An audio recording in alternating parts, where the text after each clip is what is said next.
We have a dynamic panel of speakers for you today with lots of expertise.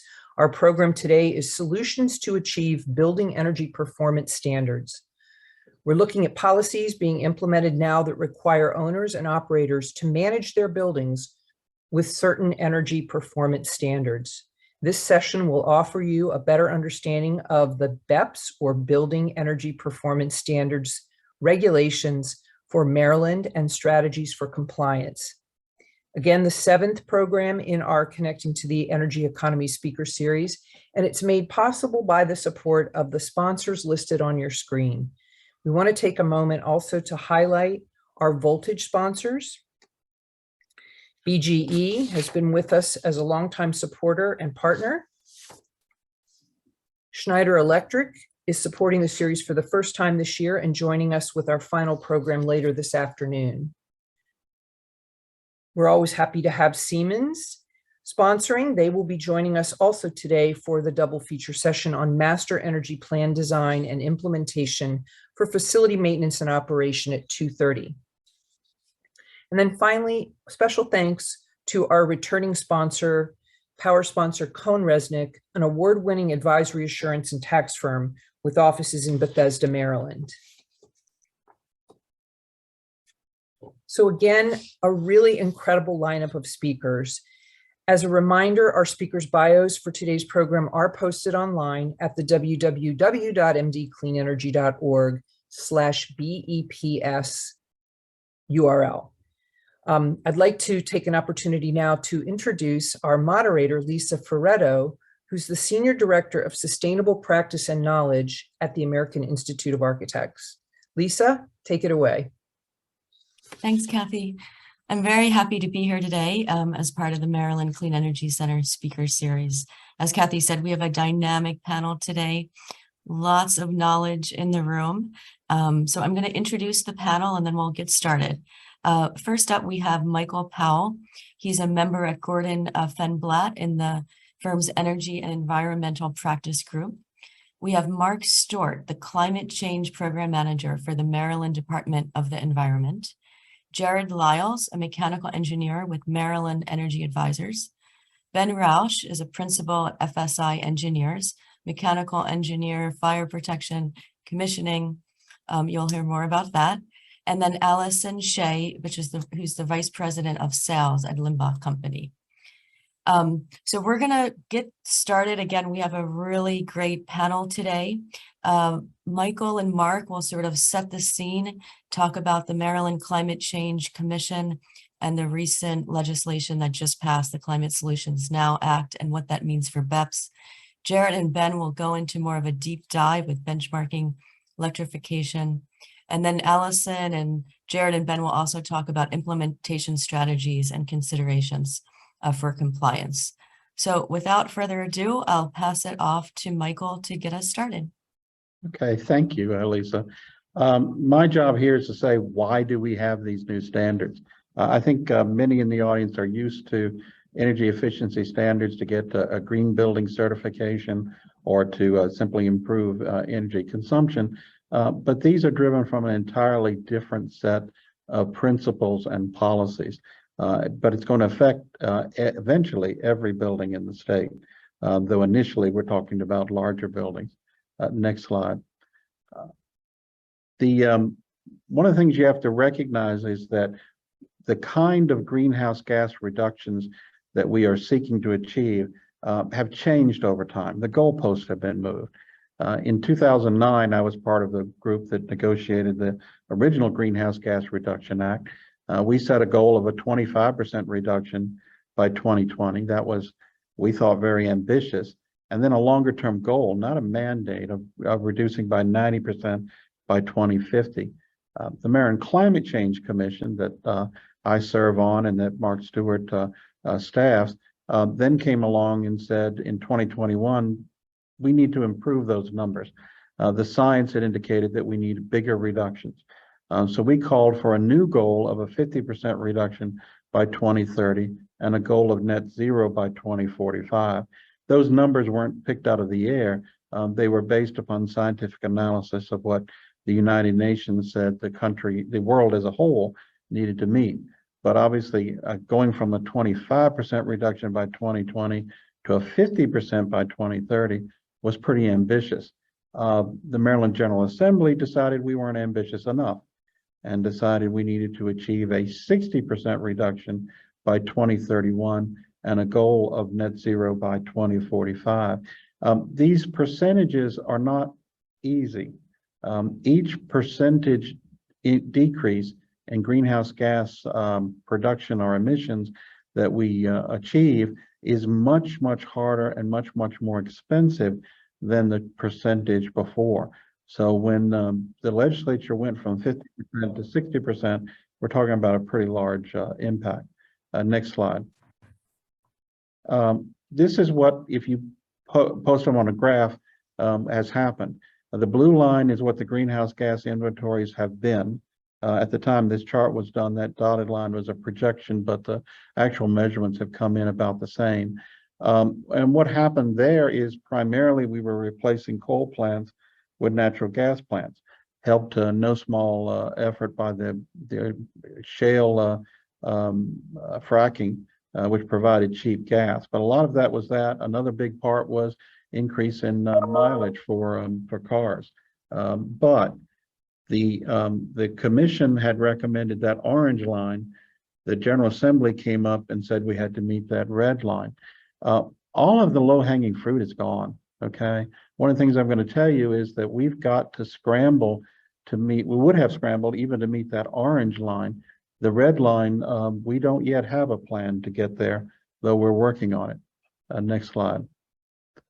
And by the way, Montgomery County's plan is far more aggressive than even the state plan. The state plan, the Climate Solutions Now Act, is, in my opinion, the most aggressive greenhouse gas reduction plan in the country. California's is similar, but a lot of California's are not in statute. It's an executive order or regulation. Maryland has built those into statute, but Montgomery County is saying that we're not aggressive enough. So you're going to have to deal with that as well. The next slide. When you look at the sources of greenhouse gas emissions by sector, your first reaction is, well, residential, commercial, and industrial fuel use is not that big an issue. The transportation is clearly the biggest impact on greenhouse gases use, and then obviously the electricity use generally, what power plants are producing, is the next biggest source. But remember, those numbers are very aggressive. You can't leave anything out. And by the way, for those who haven't heard yet, the transportation sector, gasoline-powered cars, except for plug-in hybrids, will be forbidden in the state of Maryland after 2035. You'll not be able to buy a new car that's gasoline-powered after that date. So that issue is being addressed. The next slide. Now, this is a very busy slide, but it's also very important. These are the 1 million metric tons of what we're discharging now. The middle ring there is by sector. So blue is transportation. The outer ring is detail. So transportation does 29.5 million metric tons, and 18.4 million metric tons of that is on-road gasoline. The red partial line in the middle is how much we have to cut in the next 9 years. Somewhere from that outer ring, you got to find 35 million metric tons. And remember that this is like the old saying about a tanker, you're trying to change directions. These sectors of the economy do not change quickly. So, for example, that 18.4, that's electric cars or transportation of cars. If we today stopped the sale of all gasoline-powered cars, just walked out there and said, you cannot buy a gasoline-powered car in Maryland anymore. First of all, we don't have enough chargers built, and the grid's not ready for it, and there are not enough cars available, electric cars available. But somehow, if we did that, the average car stays on the road for at least 9 years. So 12 years actually is what Car and Driver says. So 9 years from now, most of those cars will still be on the road. So even with that kind of aggressive move, maybe you cut the 18 down to 9. Well, we're not going to really do that. So when you look at that, achieving that 35 is going to mean that almost every single piece of the pie has to be cut. including that 11.7 you see down in the bottom, which is residential and commercial buildings. So that is why we are doing that. You can go on to the next slide. And I'm going to mention that although we've got mandates that are going to force the change to more efficiency, all of the projections are that we get on the out years as we begin to impact climate change, huge increases in rates, which are going to affect this. This is a projection that E3, which did a study for the Maryland Department of the Environment, of the potential costs of natural gas under 3 different scenarios. One where you went to high electrification, where you deliberately tried to cut back on gas as much as possible. Second, where you had fuel as natural gas as a backup. And third, as an option where you tried to use renewable gas. And you can see under all of them, you had the huge increases in residential rates. Next and last slide. This would be the impact under all of those scenarios to residential bills. We are talking about inevitably, under whatever scenario we pick, a significant increase in electric rates. And you can see the decarbonized gas, the bottom line, is not much of an increase, but frankly, there are a lot of doubts about whether we can produce that much renewable gas. So the more likely scenarios are the orange and green lines. The recommendation of the Maryland Climate Change Commission is the green line, but there are environmental groups who are pushing for the high electrification option.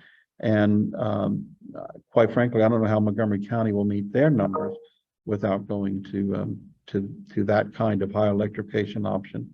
And I think I have used my time, so I'm going to turn it over to Mark to tell you about what we're doing to implement these changes. But as you can see, it's a huge, difficult problem, and there's no way that we can get there without significant changes within the building sector. Mark? Thanks, Mike, and good morning, everyone. Mark Stewart, Climate Change Program Manager at MDE. Happy to be here. I just want to say up front, and I'm seeing some good questions come in. MDE is in, really the early phase of the rulemaking process for building energy performance standard regulations. So, of course, there's a limit to how much we're able to say right now, as we're still drafting and forming our policy positions on those regulations. But I am happy to share a bit of information and some of our sort of leanings on open policy questions today. Next slide. I want to give you really a background on BEPS as it applies specifically to Maryland. This is a bit of a background slide that is laying a little groundwork, some of which Mike already touched on. So I think I'll just go ahead and move past this one to the next one, where we get into a little bit more details about what is a covered building in Maryland. So the law says a covered building is a commercial, multifamily residential or state-owned building that has a gross floor area of 35,000 square feet or more, excluding the parking garage area. So that means that BEPS, the statewide BEPS, will not apply to buildings that are smaller than 35,000 square feet, historic buildings, public and non-public elementary and secondary schools, manufacturing buildings, and agricultural buildings. Next slide. So the general requirements for a covered building. Number one, they need to report energy usage to MDE annually beginning in 2025. I can share with you today that we are leaning toward relying on the EPA Energy Star Portfolio Manager software for that reporting, which of course is the typical reporting platform that other jurisdictions that have BEPS have used. Another requirement is that the covered buildings achieve a 20% reduction in net direct greenhouse gas emissions by January 1, 2030, as compared with 2025 levels for average buildings of similar construction. Couple points in this one. One is this idea of net direct greenhouse gas emissions, and I'll ask that you just put a pin in that for a second. That is not a typical term in our space. So I think my next slide will address that specifically. So just put a pin in what is net direct greenhouse gas emissions. The other thing that we get a lot of questions on this one about is, what does that mean for average buildings of similar construction? For now, let's just say you can think about that in terms of the portfolio manager, building type. So if you have a multifamily building, and for simple math, let's just say that the average of all multifamily residential buildings in Maryland, numbers of convenience here, produce 1 pound of CO2 per square foot annually. That's the average, but you have a multifamily residential that's already 20% below that baseline. You may need to do nothing to further reduce your emissions to achieve the 2030 target. Of course, you might be above that baseline for buildings of similar construction, and therefore you would need to do more than a 20% reduction to meet that 2030 target. One thing I really want to emphasize is the next bullet, though, and the fact that I think all building owners should be focused on the longer term target and not get too hung up on the 2030 target, because 2040 is really not that far away, especially when we're looking at equipment replacement schedules. So achieve net zero direct emissions by 2040, right? That is a significant target to reach, and there's a lot of planning and implementation to be done to line up to achieve that target. Buildings will also have to meet to be determined energy use intensity targets, which MDE will be setting in the regulations. We are leaning right now towards setting that target to be a site EUI, site energy use intensity target, and not source, consistent with other jurisdictions, including Montgomery County. Next slide.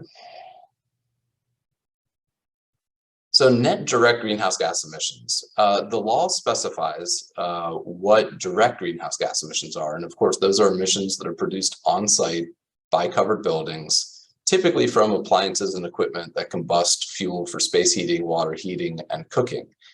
Net direct is not defined in statute. So it's something that MDE is going to have to define in its rulemaking. One factor that we are obviously considering in what net direct means is actually spelled out in the law. So the law says that greenhouse gas emissions from commercial tenants within covered buildings, where the commercial tenant is a food service facility and engages in commercial cooking and water heating, those emissions must be excluded or netted out from direct emissions. So that at a minimum is part of our definition of what net direct greenhouse gas emissions means. Next slide. The law also specifies that there is an alternative compliance pathway. If a covered building does not meet its emission reduction targets, then the owner can come into compliance by paying a fee for any emissions that are above target levels. We're required to set that fee rate to be no less than the federal social cost of greenhouse gases. Important note here, rather than me even saying what that number is, it's anticipated that those numbers will be revised within the next few months. So we're waiting on a new federal document to come out with revised social cost numbers, hopefully coming soon. Next slide. Of course, as many of you who are frequent callers on MCEC webinars know, there are many federal, state, local, and utility-sponsored incentives to help pay for energy efficiency and electrification projects. In addition to the utility and government-funded grants, rebates, and tax credits, there's also financing available with technical assistance offered through green banks such as MCEC. Energy service companies offer low interest loans and energy as a service and other creative financing solutions. And on top of all of that, MDE will be launching a Building Energy Transition Implementation Task Force in 2023 that will develop recommendations by the end of 2023 for additional incentives from the state. Next slide. All right, and then wrapping up here, our timeline for developing the regulation. So we've already secured technical assistance and initiated the rulemaking process. We're in the process right now this fall of beginning to draft regulations and standing up stakeholder engagement meetings. We have a number of meetings that we're putting on the calendar starting in November. So if any of you represent certain stakeholder groups, you may be contacted by us soon to invite you to some of those meetings. This winter, we intend to circulate draft regulations for public comment while continuing more stakeholder engagement. By spring, hopefully, or sometime in spring, having proposed regulations for public comment and adopting final regulations this summer. Next summer, I should say. Next slide. And we are very fortunate to be receiving technical assistance from a number of partners, including the U.S. Department of Energy, U.S. EPA, Lawrence Berkeley National Lab, Pacific Northwest National Lab, Institute for Market Transformation, Northeast Energy Efficiency Partners, and then a number of a few more organizations for community stakeholder engagement. So thank you to all of those who have leaned in and offered their support to MDE for the development of these regulations. And I think that's it for me. Thanks.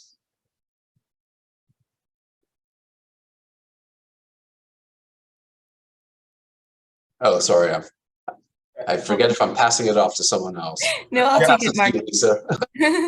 No worries. Thanks, Mark. Jared, you're up next. Yep. Hi, my name is Jared Lyles. I am an energy manager at Maryland Energy Advisors.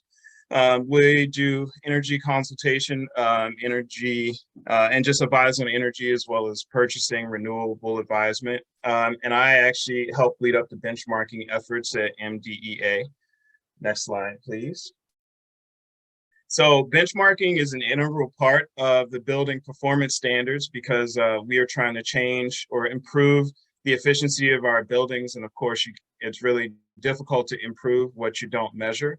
So really benchmarking is the first step in finding out where our buildings are so that we can continue to do better and improve over time.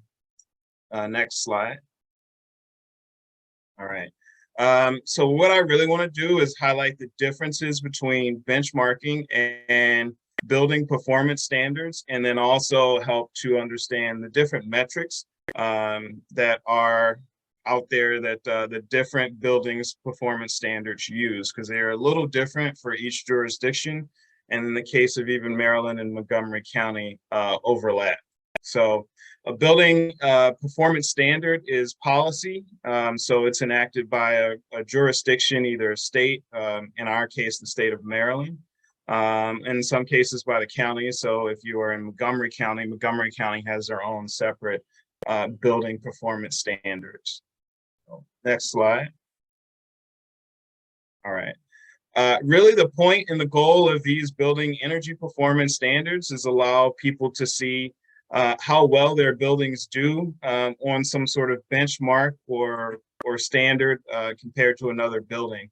And if we want something that will, like an analogous, a comparison, the fuel economy that the EPA came out with for miles per gallon, it's something that we're all very familiar with. And it's really, I think, when we go out to purchase or even in some cases lease or rent an automobile, it's one of the top things we look at. And it gives us an apples to apples, more or less, comparison of how well the vehicle does, how much energy it takes to move a certain amount of distance. And that's really what we're going after for these building energy performance standards. They are legislated in, and they not only are an initial ranking, kind of like the building codes were that said you have to perform at some minimal level, but they continue basically through each cycle to rank the buildings and see how well they're doing and push continual innovation and efficiency and improvement. So if you think about these building energy standards performance programs, just really think of it in ways as a parallel to fuel economy and the big push that the Department of Energy did towards fuel economy. Just going back to the earlier slides and looking at the consumption, or I'm sorry, the production of greenhouse gases by sector, and you can see how important transportation was, and really the built environment is the next thing that we need to do. In ways, the next lowest hanging fruit to go back and call back Michael's comment. Next slide, please. right, so benchmarking is typically done in Portfolio Manager. For those of you who manage buildings or building portfolios, you know that by 2024 is a reporting period for a lot of jurisdictions that's coming up. Portfolio Manager is a tool that's provided. It's a free tool accessible to all. And basically you will input basic data about your building and information about your building. And Portfolio Manager will take that data, store it, and actually normalize it and give you a ranking. And we're going to talk about those a little bit later compared to other similar buildings, and also normalize that for weather. So for example, Energy Star Portfolio Manager will give you a score compared to a building of your type. Let's say if you have an office building of 50,000 square feet in a warm climate, it will give you a score compared to another building of that size and type and use type. It also has a lot of other metrics here, so it's pretty approachable to enter in the information about your building and really get a score. It is the first step in seeing how you're doing in your building and where you need to go from there, even before any of the building performance standards. Next slide, please. All right. Energy Star Portfolio Manager is a management tool outside of needing it for a lot of the building energy performance standards that are coming up. You have to report through Portfolio Manager, and can also allow you to track a lot of different things like green power, waste, create custom reports for shareholders, and just to generally see how your building is doing using energy and also waste and water. Next slide. Okay. So this is just some quick information of generally what you'll need to input into your building. Energy Star Portfolio Manager is a really, really robust tool for what it is. It actually helps you even calculate where your energy is coming from, whether it be renewable or greenhouse gas emitting source of fuel generate, or I'm sorry, energy generation. And it can even adjust your building's greenhouse gas emissions for that. So let's say if you're using primarily renewable energy, you're going to have a higher score than if you were using, let's say, a fossil fuel like natural gas or coal. All right. Next, on the next slide, I'll talk about what each of the little metrics mean, and they're different ones. These are all aggregated. Once you put in the basic information about your building, you'll be able to see all of these scores, and I'm going to talk a little bit about what each of these mean. So these are from an actual building. And if you look at the column, you see the metric here. And then the next column, it is the baseline period. So when it's benchmarked, we need at least a year's worth of energy usage data, as well as the details about your building, to get a baseline period, and said that over this period, the building performs to a certain level. And then the next period we rank it against. So this is used in a lot of the building energy performance standards. You'll have a baseline period that you have to report in, and then you're measured against the baseline. And in some cases, you'll have to choose a performance pathway if you don't meet the minimum score required. So next slide. So I just want to briefly talk about the differences between these types of metrics that are used. Your Energy Star score is based on the energy that comes into your building. I would say to call it a score is a little misleading. It's closer to a ranking, and it's literally a ranking on a scale of 1 to 100, taking into account how energy efficient your building is compared to buildings of a similar type from before. Next slide.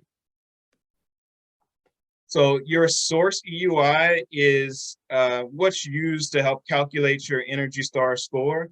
It is essentially the amount of energy that is going into your building with some added multipliers of where that energy comes from, whether it's be renewable, greenhouse gas emitting, and also the transmission losses that occur. So really all of the whole energy that's required to power your building here. The next slide, please, is site EUI. And that is essentially, next slide, please, all of the energy that you're using in the site of your building. So it's really the energy that you control that you are using personally. Next one, and next slide, please. Final one is greenhouse gas emissions. This is kind of a derivative of the source EUI, and it really relates the amount of carbon that your building is emitting. This has actually some other metrics rolled up into it, including the amount of greenhouse gases that are produced both off-site and the electricity that your building uses, as well as on-site for the fossil fuels that are burned for things like space heating. So next slide. All right.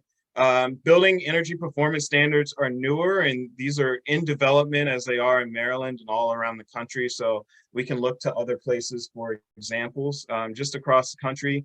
And as you can see, they're in different stages and have been rolled out. So as Mark kind of talked about their committees, and we can get involved and kind of talk about the rulemaking and the differences between these. As we can see, even within the state of Maryland and the District of Columbia, then these programs are a little different. Next slide.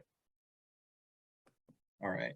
Here's a good resource, and actually you can at a glance, if you look at the Maryland and District of Columbia, you can kind of see the differences between the performance metrics that each of the municipalities use. So for instance, Maryland is EUI and emissions, and Montgomery County is EUI, and whereas Maryland is emissions and District of Columbia is Energy Star score. Next slide, please.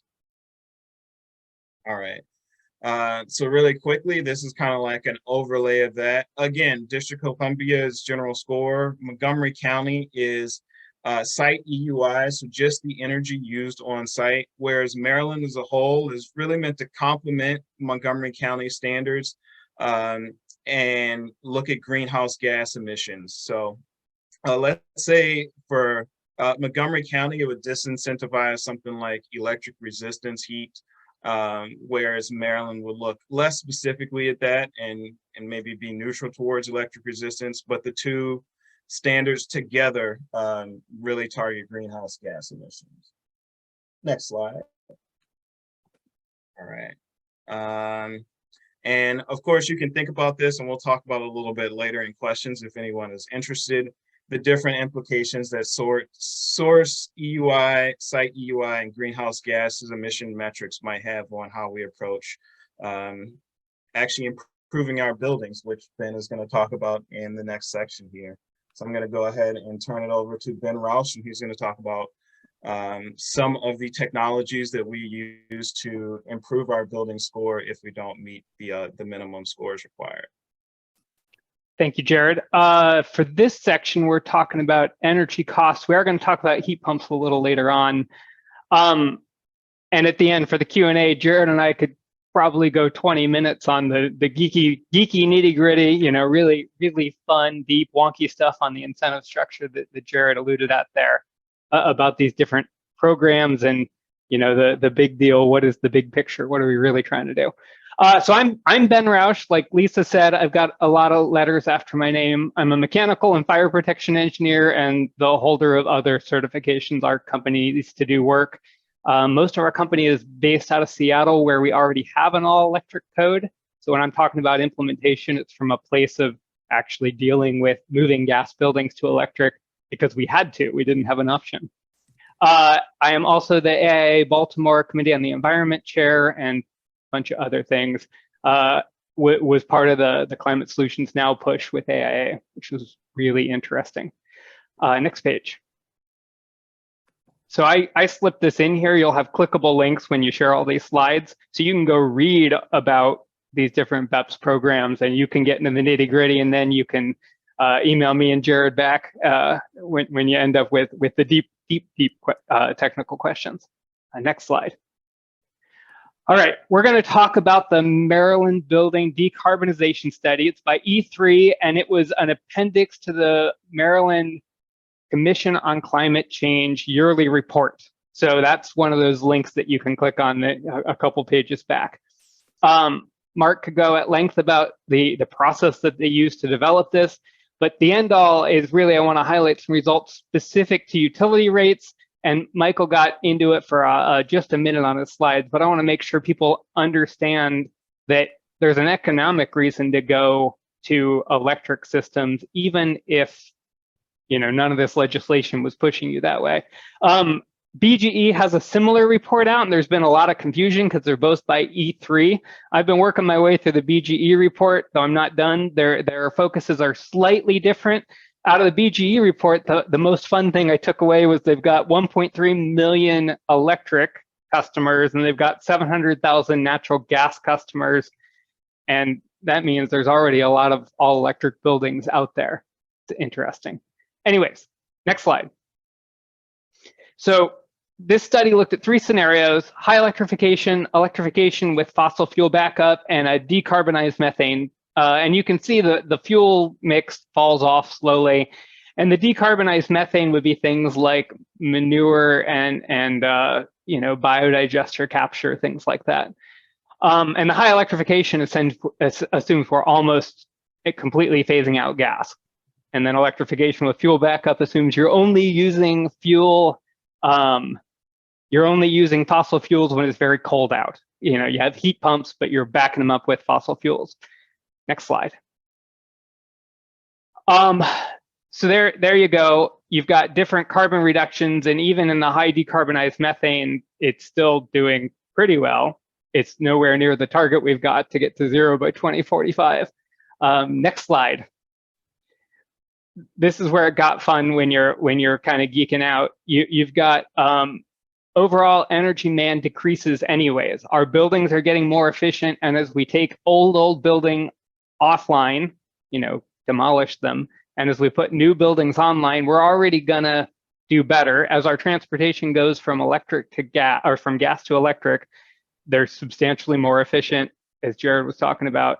So we're already going to have a reduction. Even if we did nothing, we're going to have a reduction into 2045 of our total power use. Keep going.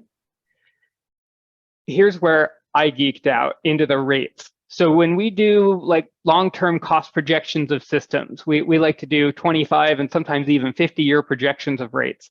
So you've got under these 3 scenarios, the high electrification gas rates. This is for gas rates. Residential gas rates go up by a factor. If you scale off this graph, they go up by a factor of 10 or so. Or another way to say that would be they go up by 1,000%. And under the high decarbonized methane, the lowest cost version, they go up by a factor of 5, give or take. So that's our range. Gas prices are over the next 20 years are going to go up by a factor of 5 to 10 times. And when we do life cycle costing, we weren't escalating by that much. We were escalating electric and gas kind of on the same timeline. And this references several things. It's the fact that as people leave the gas network, the cost to maintain the gas network per customer is going to go up exponentially. So particularly in the high electrification scenario, the people who are stranded on the gas existing natural gas network are going to have real problems. The Climate Solutions Now Act looks hard at that and has some money for low income, particularly low income housing, to tackle electrification, and several reports to look at that as well. If you go reading the bill, it's 100 some pages long, but you will see the large number of reports that have been tacked onto Mark's group to produce, along with a few others about what it would take to have an all electric code. Anyways, so take that away. Your gas prices in the next 20 years for natural gas are going to go up by a factor of 5 to 10 times. Next slide. Your electric prices over that same time period are going to go up by a factor of about 1.8. So 180%, or 2 times to 5 times less than the others, than your gas rates are going up. And I'm here to tell you that right now, for the first time in my adult life anyways, natural gas rates are such that running a heat pump is cheaper than running a natural gas furnace on a rate-to-rate comparison if you're looking at standard residential rates. So assuming this trend continues, it's making financial sense to push over to electric. And again, we'll talk about heat pumps later and why they're so much more efficient. But take that away, that your electric rate is going to go up a bit, but not nearly like your gas rate is going to go up. And if you're a company that does long-term financial projections, please put that in there let's not do the escalate all my fuel number anymore. Let's have a different escalation number for gas and electric. That's an important takeaway. Next slide. Oh yeah, you can email me if you don't like what I'm saying. You can also put comments in if you're so inclined. And I am happy to field those offline. I know a lot of the folks sitting on the call today. Next slide. There you go, Allison.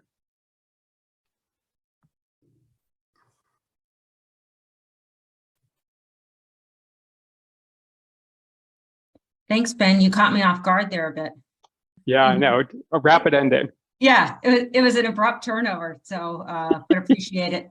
So I'm going to take a few minutes to really kind of break away temporarily from the actual standards and codes and legislation.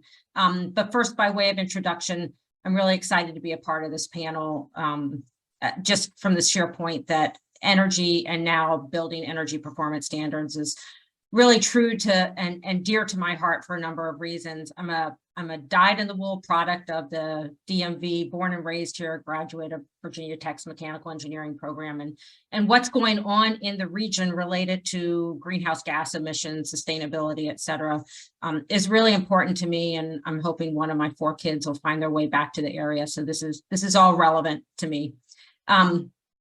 I've been directly or indirectly involved in the energy space for the entirety of my unbelievable enough 30+ year career. And over that time, I've had the benefit of working as a vendor, a consultant, an energy, an owner, an energy related contractor. So I've had a great opportunity just to engage in the energy conversation through multiple and different lenses, which has really been a great opportunity for me. I am a CEM. I've been a board member with Association of Energy Engineers, Council on Women in Environmental and Energy Leadership. And I've been involved with MCEC as a member of the advisory council for way too many years to count. I'm a huge advocate for the center, a big fan of MCEC's team. So thank you, Kathy, and the entire team for everything you guys are doing as well. Currently, I'm the vice president with Limbach Company, and looking at the slide, I just want to clarify one thing for everybody. I have not been at Limbach for 120 years. The company itself is 121 years old now. We're the 7th largest MEP contractor in the country. So really, we're very highly engaged in not only new construction and existing building retrofits, but we're doing work in many of the areas, not just Maryland, that's impacted by the BEPS conversation. And we're providing services across the entire life cycle of buildings to include engineering design, build, routine service, and analytics, which means we are being very directly impacted, and all of our peers within the industry space that we work in are being impacted by the BEPS conversation. And BEPS is really having a profound and direct impact on how and what we as contractors and support systems for building owners and operators are doing to really ramp up to provide, investing in what we're doing to support our commercial customers as a good contracting partner here in Maryland related to BEPS specifically and the needs of the customer. So as Lisa mentioned in the opening comments, I've been asked to participate on the panel to share a little bit of our takeaway on how BEPS is impacting the contracting community, how it's being impacted by supply chain, how it's really directly impacting project approach and execution, just for informational purposes, so that as you start to have the BEPS conversation, how you should be working with contractors like ourselves to evolve and ramp up, so we can support real direct end user conversations that are, that are providing value, because what we really want our consumers to understand is that you're not on an island. You don't have to be able to do all of this yourselves. And it's not too early to start a conversation about, what your ultimate goals are related to BEPS. So if you can go to the next slide. And I don't have a lot of slides because I want to make sure that we have plenty of time for conversation. And I've seen the questions rolling in, so I'm sure there's tons of questions. So the one thing I want to emphasize is the dialogue around BEPS, even in the contracting community, is very much swirling. There's a lot of information that's coming in. There's a lot of questions that remain still unanswered. Is the goal EUI improvements? Is the goal greenhouse gas emissions reductions, electrification, et cetera? It depends on jurisdiction. It depends on the customer. But regardless, we're starting to see some of the things that are listed at the top of the slide, some recurring trends that are really starting to emerge relative to what the contractor community is doing, and what we're taking into consideration in response and support of the end user and owners. So the one thing I want to point out is that, BEPS is also really impacting equipment manufacturers as well, who are being impacted by a lot of stuff right now. There's a lot of conversation going on around the efficiency standards, efficiency requirements for equipment, and manufactured date versus installed date, which of the two are going to be required as of January 1st, 23.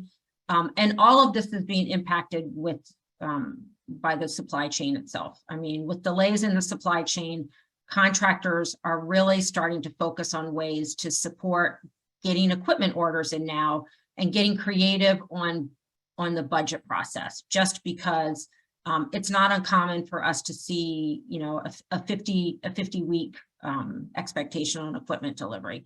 And then that budget process piece, we're going to talk a little bit about that later, I think, as far as alternatives, funding paths.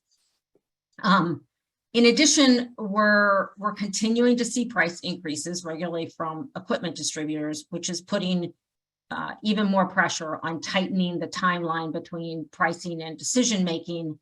And at the same time, there's, obviously uncertainty around interest rates. That's created a lot of uncertainty around investments in both new construction and also retrofit projects, like the type that are going to be required to really move the dial on the BEPS compliance. So a lot of information there, and not necessarily something that you can take action on. But it's just, you've got to be aware that, there are some things that are going on post making decisions around what your goals are that everybody needs to be taken into consideration as they start to think about execution wise.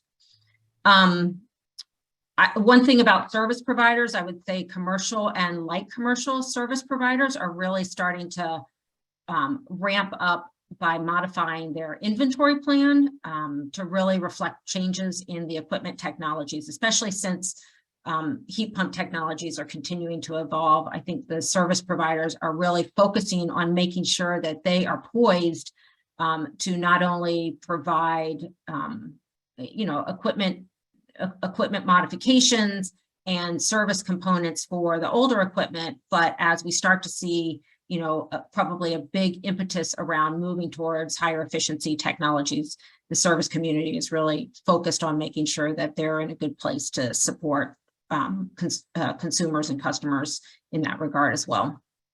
One of the things that we are hearing a little bit about is that the new equipment is likely to be bigger and heavier than existing equipment. So that may or may not impact approach to projects that you might otherwise have viewed as just a simple like for like change out of a piece of equipment designed really to just improve efficiency. So there are some conversations that are having to be had around new equipment versus older equipment, and what the actual requirements are going to be, if there's going to be some design components, structural design components, et cetera, that need to be a part of the conversation again as you look into constructability of projects related to BEPS.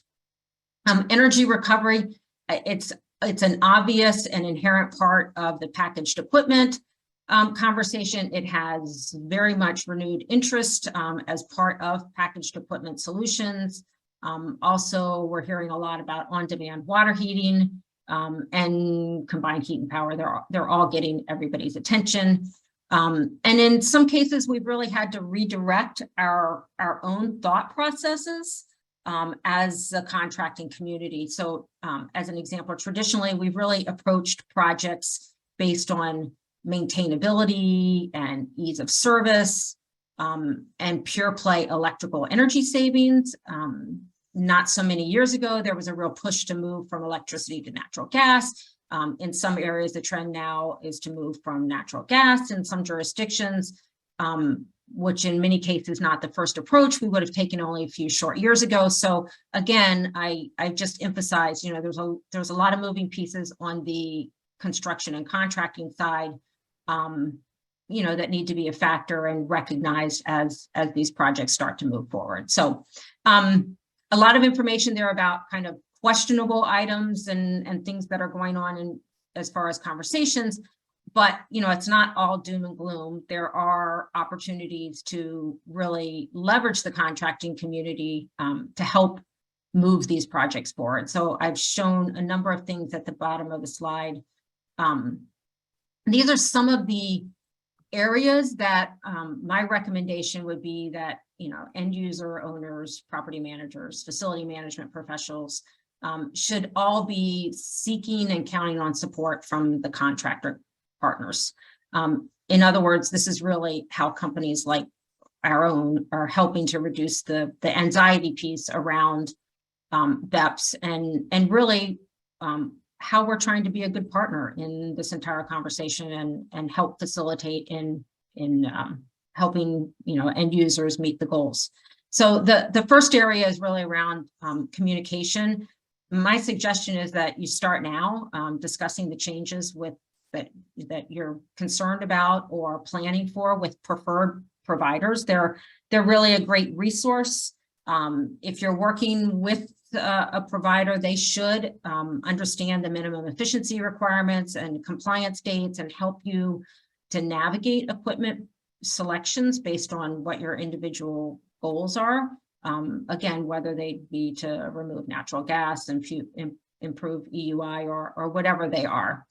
The other thing is, you know, take time now to educate yourselves. The contractor partner community is a great source of education.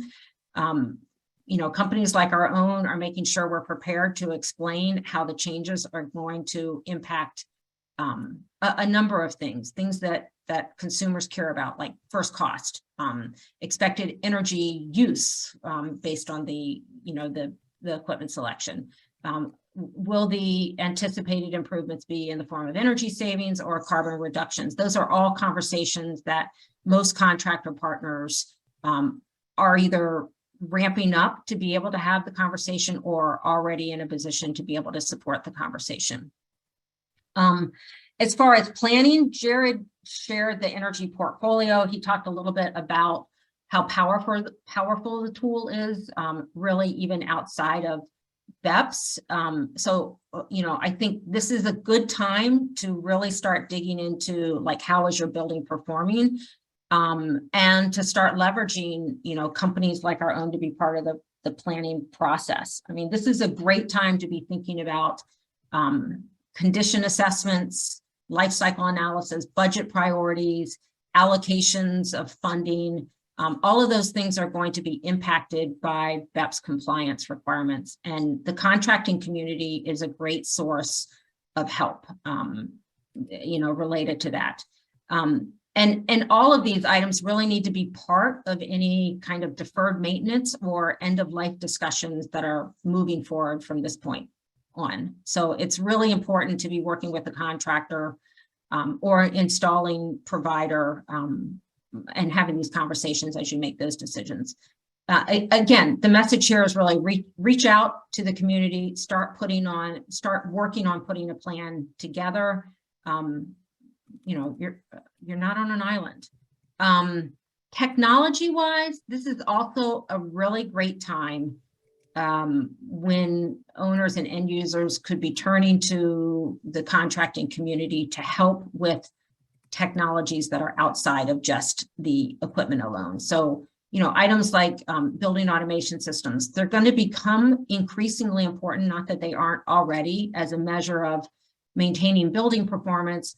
And most contractors can help lay out a plan at this point, either moving in the direction of a more robust system, migration plans to, you know, a system that has more, you know, transparency, or, you know, there's a lot of conversations around the whole Infor based systems, et cetera. There's a lot going on in the building automation system. So this is a good time to reevaluate where you are and how well you are poised with, you know, your own internal tools to, you know, measure where you stand. In addition, building analytics are going to have an increasing role. The contracting partners really should be able to provide information. They're investing in tools now, if they haven't already, that can help streamline the process of identifying issues, making decisions, reporting results through tools like Portfolio Manager. So you want to be having some conversations about that.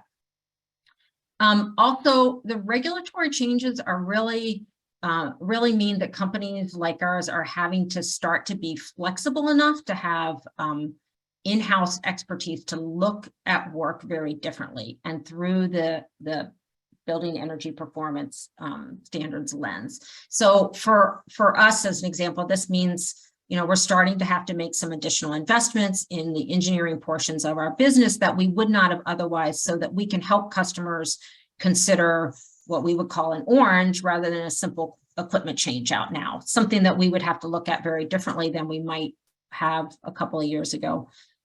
We're also working with end users to craft retro commissioning strategies designed to help them meet the standards. And we've been and are continuing to really make investments in energy engineering expertise. It's just become a normal part of the you know, large project, any large project conversation. So I think most contracting partners are making those investments, or at least partnering with somebody that can help embed an energy engineering conversation for any major retrofit. The community really should be leaning on our industry to help with things like audits, studies, recommendations, tools, those types of things to help you navigate the BEPS requirements. And then, you know, my last comment is really that BEPS is starting to open the door in a huge way to energy service conversations well beyond kind of just traditional energy performance contracting alone. I'm sure there's going to be a number of questions. A couple of us have kind of hinted around rebates and funding vehicles. But before we go there, and I think we're going to circle back to that, Jared, do you want to share any comments or thoughts, since I focused really here on constructability, regarding BEPS implementation for LMI and multifamily housing specifically? Actually, Allison, we're going to jump back to Ben for a minute to talk a little bit more about the technology. Those are the next part of this. Yep. So, Ben, I think you're already back on. I am, yeah. And Thanks, I promised a hopeful ending. So I'm going to talk a little bit about heat pump technology, what's coming, what's going to allow us to move off of natural gas systems. And as you might have seen in some of the chats, for the most part, you can move from natural gas to heat pumps in most instances, except right now for steam. At the building scale, not the utility scale, at the building scale, there are limited technologies that are going to allow you to make steam with heat pumps. So you're stuck with electric resistance. And here's why that's a big deal. Electric resistance, like your tea kettle, you put a kilowatt in and you get approximately a kilowatt out. So you get a 1-to-1. That's another way of saying a coefficient of performance, a COP of 1. It's 100% efficient. In a heat pump, you're not making heat. You're not actually like burning that electricity to make heat. You're using a refrigeration cycle to move heat from one place to another. And the magic of a heat pump is that you can take heat from what is already a cold place, outside but not too cold, and you can make an even colder coil that pulls heat into it. And then you can run it through a compressor, make heat and put it inside, and take that hot gas and put it inside. Get the heat out and go back through it again. It uses a really basic principle. If you've ever held a can of spray paint long enough for it to get cold from depressurization, that's the magic. It's just using your ideal gas laws and some somewhat fancy chemical refrigerant. But the big deal is that if you put a kilowatt in for an air source heat pump, you usually get about 3 kilowatts out, or a COP of 3. So instead of spending a kilowatt every time we want a kilowatt of heat, we spend 1/3 of a kilowatt every time we want a kilowatt worth of heat. So steam plants still have to be electric resistant because we don't have heat pump technology that boosts that high. But otherwise, we have, even for direct boiler replacement of 180 degrees, the industry now has solutions. And in the near future, we're going to have many more solutions. Every equipment supplier we know in the air to water heat pump space is working on this hard and about to release the next piece of equipment. Let's go to the next slide. So old school heat pumps used to have this thing where you need electric resistance backup. And when we're talking about hybrid heat pump systems, instead of electric resistance, that low temperature operation is covered by gas. I put the Baltimore line on here. It is worth saying, like I said, most of my firm is in Seattle. Our design temp is 8 degrees warmer. That 8 degrees right now in the industry makes a difference because heat pumps, even the old school style, work. But in Baltimore, you might need electric resistance backup. Let's go to the next slide. The newer technology, particularly with variable speed compressors, inverter-driven compressors is another word for that, uses some fancy magic to inject some hot gas back into the compressor to keep it from freezing out, and will run to very low temperatures, much lower than we have on this side of the state, and honestly, as low as they have on any part of Western Maryland. So heat pumps already exist, particularly in the VRF space, but they're coming in the residential space. That already cover our low design temps. And if you look, this is a VRF example. At Baltimore's design temp, 12 degrees, you still have a COP at 2.7. So you're still 270% efficient. And as you get up higher, your efficiency goes way, way up. Next slide. So in the residential market, the Department of Energy did a cold climate heat pump challenge, which was really fun. And for the engineers in the room, I put the next slide on here so you can have the numbers while we're talking about it, but I'm going to translate this. I don't expect anybody to read it. Yeah, you should have the next slide. Yeah, 61, there you go. So you had a COP that needed to work down to very, very cold, and you had a capacity that you needed to be able to run down to -10, and you need to be able to start the compressor at -5 degrees. Again, these are temperatures that we don't experience in Maryland. So you can run a heat pump, you wouldn't need electric resistance backup. And if you already had AC in your house, great, you already have the electric capacity to go to a heat pump. They're using that same technology, the inverter-driven compressors. The neatest part about this is that they had to use low global warming potential refrigerants. There's a possibility I get a question about that in the Q&A, but it's pretty neat. Last thing to say is a couple on economics. Let's go to the next slide. This slide is from, gosh, 3 years ago now from VRF. And at Baltimore's design temps, it's cheaper to run a heat pump than run a fossil fuel boiler and all of the attendant inefficiencies. And our gas prices are up 30%. This yellow line is actually going to be 30% higher than it was. So now we can say definitively heat pumps are cheaper to operate than fossil fuel equipment across our whole temperature range, not just most of the hours of the year, but truly every hour of the year is going to be better. It's a pretty interesting one, and it's a really exciting time to live in the world of heat pumps, just rapidly evolving. Next slide. We got to talk about incentive structure. So for buildings that submeter their tenants, and I'm thinking multifamily, but there's plenty of commercial tenants out there doing the same. There's a real incentive structure problem here. We're saying you need to remove electricity, or you need to remove natural gas and move to electric, primarily heat pumps in your building. But if you're not also paying the utility cost, there's not really a payback on that for a building owner. So there's a thing to think about if you're a building owner, if you're in that realm, about how do you set up your incentive structure so that you get some of that payback, so that it makes sense for you financially to do it, so that you don't just have to deal with the stick of you can't use gas in the future, but can actually reap some of the benefit. Last one, this is a little discussion. I get a question on carbon tax all the way. I'm sorry, you should be on slide 64. There it goes. I don't know if carbon taxes are going to happen, and I kind of tend to doubt they won't, but there will be penalties associated with BEPS if you don't hit your energy target in DC, or your Energy Star score in DC, your energy target in Montgomery County, or your gas reduction in the state of Maryland at large. And it's in effect the same idea, right? You're going to be penalized in the future for using fossil fuels. As our grid decarbonizes, electricity will be the clear carbon winner and the cost winner. So it's kind of, this is the way it's going. If you're designing a building now, you should really be looking at taking out gas. If you're doing a major retrofit to your building now, same thing. If you've got that plan for 5 years from now, great. That should be part of your discussion. That's what we're looking at. And then very last slide, and then we'll go to Q&A. Well, we'll talk about economics for a hot minute, but then go to Q&A. So our strong energy code's bad for business. This was something that a guy I speak with on Seattle Energy Codes a fair amount put together, and this was a couple years ago. And it shows the top 10 for commercial building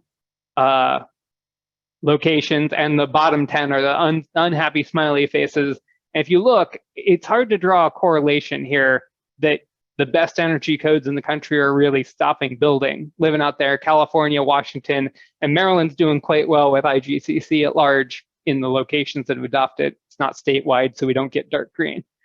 You could draw this same map over that BEPS map that Jared showed earlier today. It's one of my homework assignments I need to do.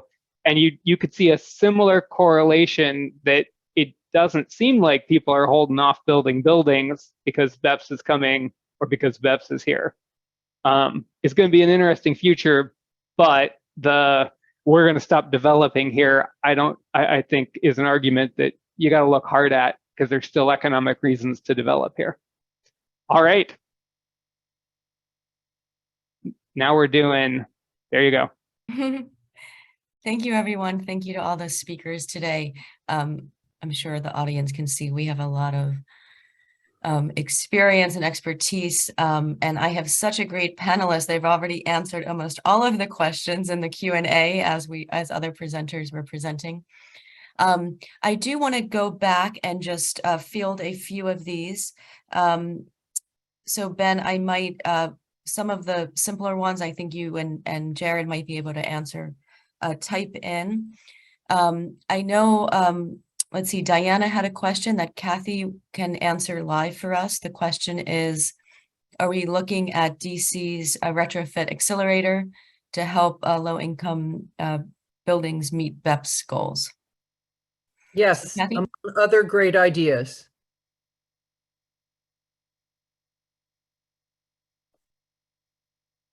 Yeah, so I can kick that off. Jared is going to have plenty, and Allison is going to have plenty. But to meet BEPS goals, there's a myriad of financing options for private owners.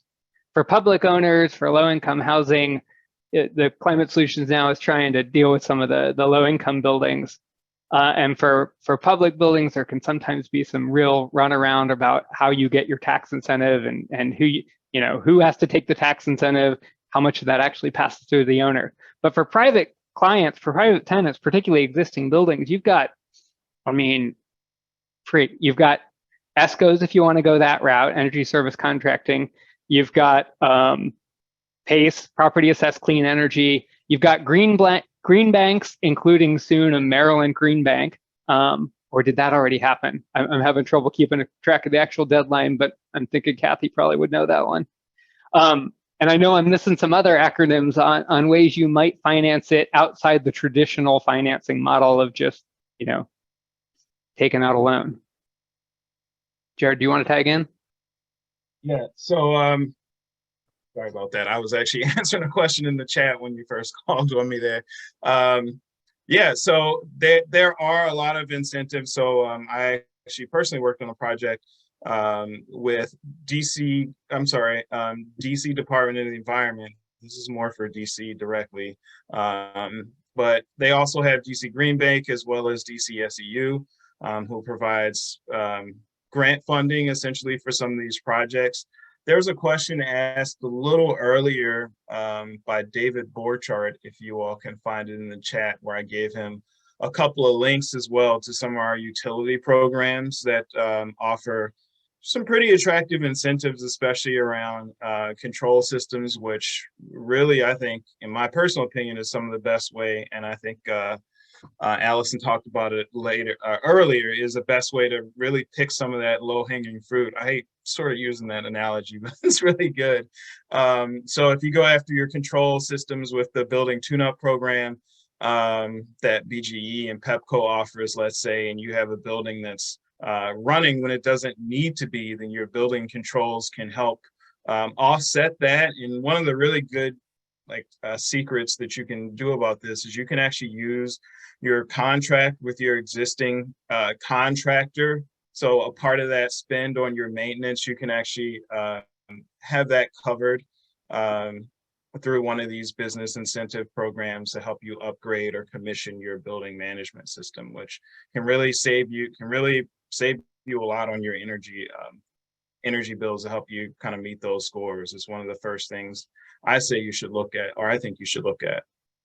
Other than that, outside of that, there's the Desire database, which really aggregates all of the incentives really available for energy efficiency and renewable energy. That link is right below David Borchardt's question, as well as some of these green banks and the utility performance programs, utility incentive programs. Great, thank you all. And like Ben and Jared mentioned, there are a lot of answered questions, so feel free to skim through there. I would like to bring David St. Jean's question that he put in the chat up, because I think it's a really good one. Will compliance with the BEPS code be allowed on portfolio-wide basis, or is it strictly per building? Can anyone answer that question? So Mark should go running with that, because he's heading the committee that's going to make the eventual rules. Yeah, the statute is per building though. Yeah, it is. Wait for draft regulations.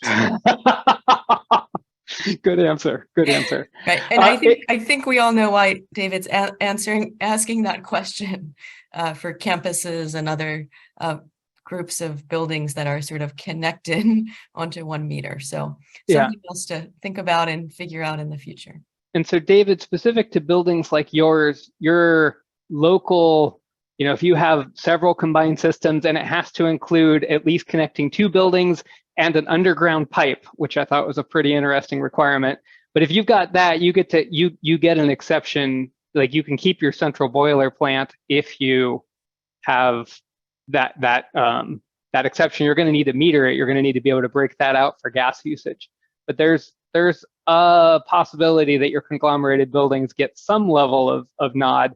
But no, you won't be able to just say, look, my whole portfolio did wonderfully. I wish it could go like that, but no.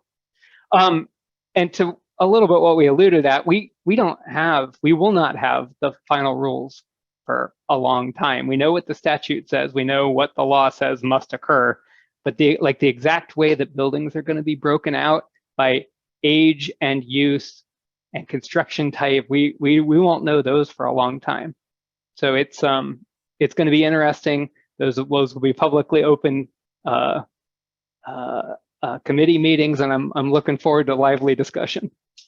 We hope it won't be a long time, right? We all benefit from MDE moving as swiftly as possible to roll out at least where we're leaning on these policy and technical decisions to get more input and then lead to a final conclusion on those things. Because we understand, I mean, these are requirements, at least on the reporting requirements, are coming up relatively soon. But most importantly, in terms of the emissions and energy use targets, the time is now, as a number of the panelists pointed out. I mean, with equipment schedule delays and just the total project timeline.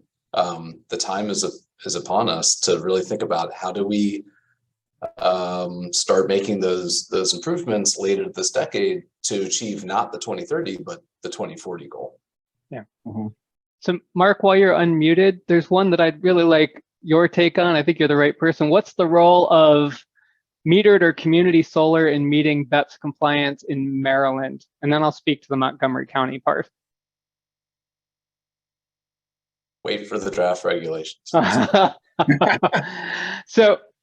There's in Maryland, not, it's currently targeting natural gas usage. There's no electric provision written into the law. We'll see what the final draft regulation does. I don't want to say that we're targeting natural gas usage. I don't mean it that way. That sounds horrible, doesn't it?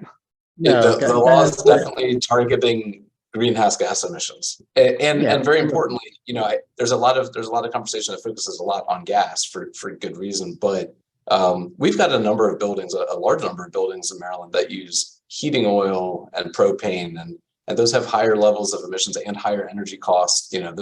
I think some of the earlier decarbonization projects and many of the successful ones we've seen around the state have been moving away from the dirtier, more expensive fuels. Yeah, but we need to recognize the statute regulates direct greenhouse gas emissions. It by design does not deal with emissions off premises of the building. That's the way it's written. So though Montgomery County takes a different approach, that's not the way the state approaches it. Yeah, and it's worth it. So Montgomery County is doing a wholly UI basis. It's at your meter. So if you had site solar, that could be a way to get a near compliant building to be compliant.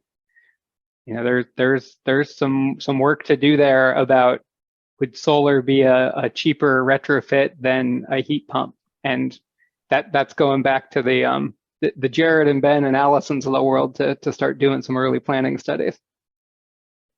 Yeah, and I just want to bring up, somebody asked a specific question just to kind of illustrate Allison's point and some of the things I spoke about earlier. And they asked, I have a boiler that still has 15 years of useful life. It was in the question before, and my answer to that person was basically, it depends.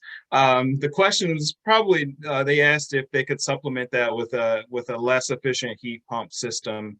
Kind of keep the boiler and only use it in the coldest parts of the year, and then use a less efficient heat pump. And my answer was probably not a great idea, but it depends, just because, you have to see the building, you have to see the cost payback. And really, as us engineers around the table, we like a mathematical answer for everything.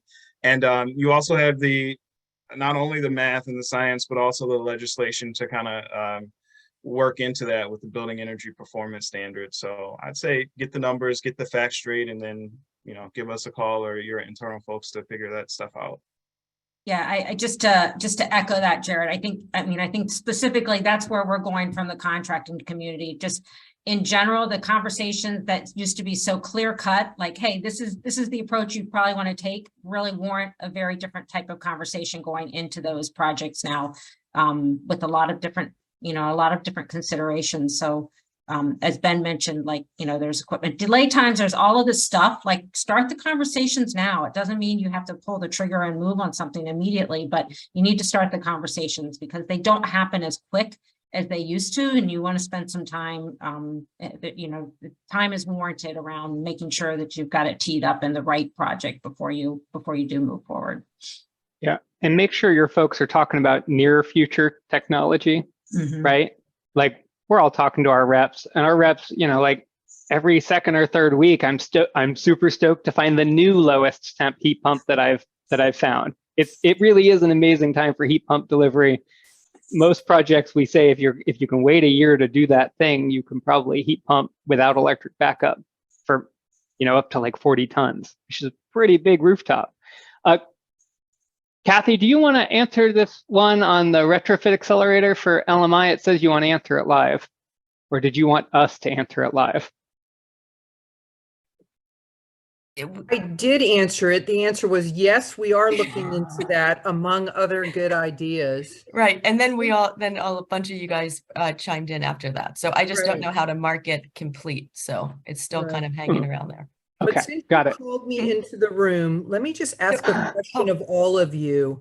One of the things that concerns me from where I sit is the readiness of a workforce to implement this as a greenhouse gas reduction strategy. Where are we seeing that as a roadblock, and what do we need to do or prepare so that there's a workforce ready to deliver and implement the solutions that we're looking for building owners to implement? Can you all address that a little bit? What types of jobs will be out there? What kinds of opportunities should people prepare for? So from the engineering side, we're having the same hiring pressures everybody else is having. We are hiring more folks straight out of school than we ever have. It's somewhat inspiring how jazzed and like focused they are on carbon reduction strategies. It matters as a company that we are also focused on it. It's a recruitment benefit for us to be doing that. And we still can't hire enough. We could hire another 2 or 3 engineers and book them full time if we could find them. Allison, I'm interested in the contracting side because your techs are having to rapidly gain skills that they didn't have to have before.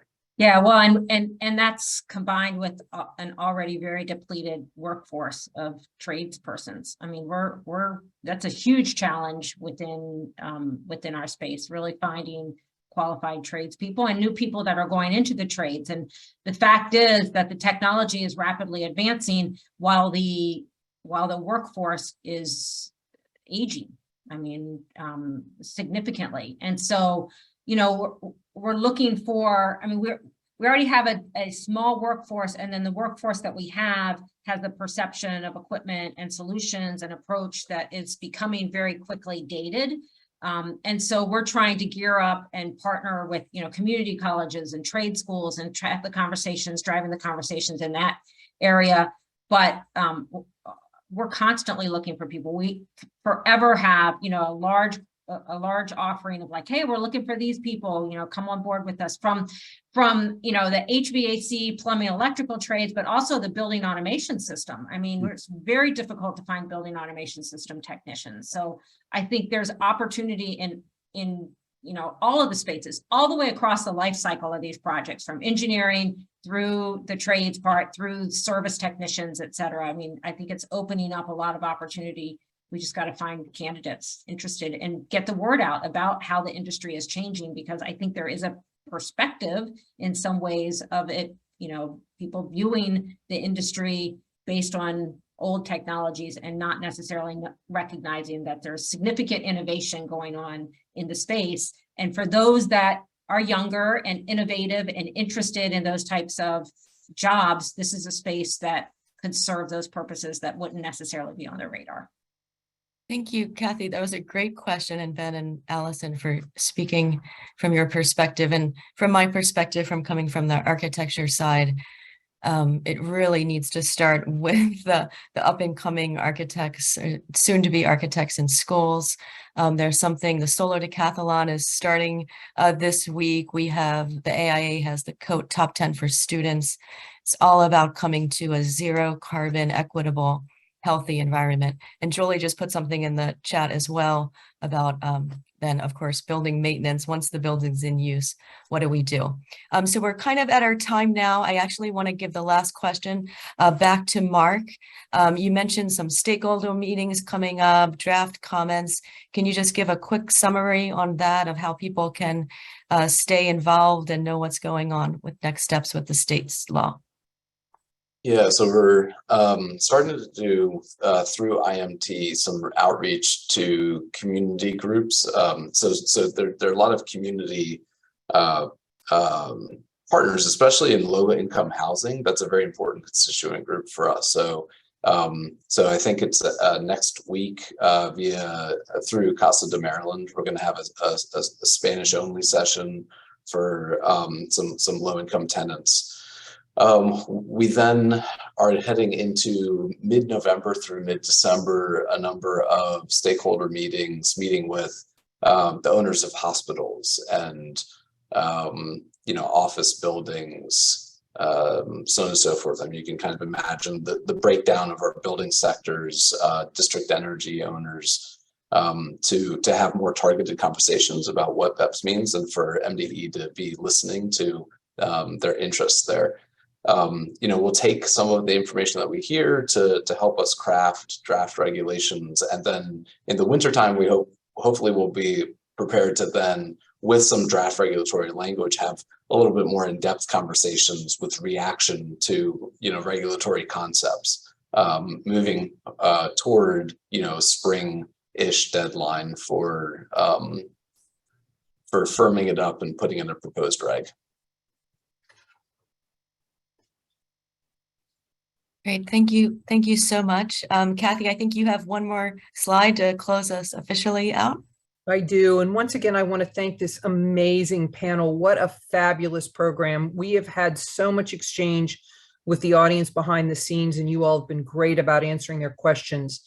It's timely that our next program this afternoon to wrap up the series is focused on master energy plan design and implementation for facility maintenance and operation. All of this starts with having a plan, and as Allison said, it's never too early to start thinking about it. As you exit the webinar, please take a moment to answer a couple of questions and share your feedback so MCEC can plan for future programs and educational content. We will adjourn and be back again at 2:30 this afternoon. We appreciate everyone joining us for this series and invite you to save the date to attend the 2023 MCEC legislative reception on February 23rd in Annapolis. And as a matter of fact, the focus of that program will be on workforce development to support decarbonization. Thank you all. Thank my fabulous panel. I look forward to seeing you all again soon. Bye-bye.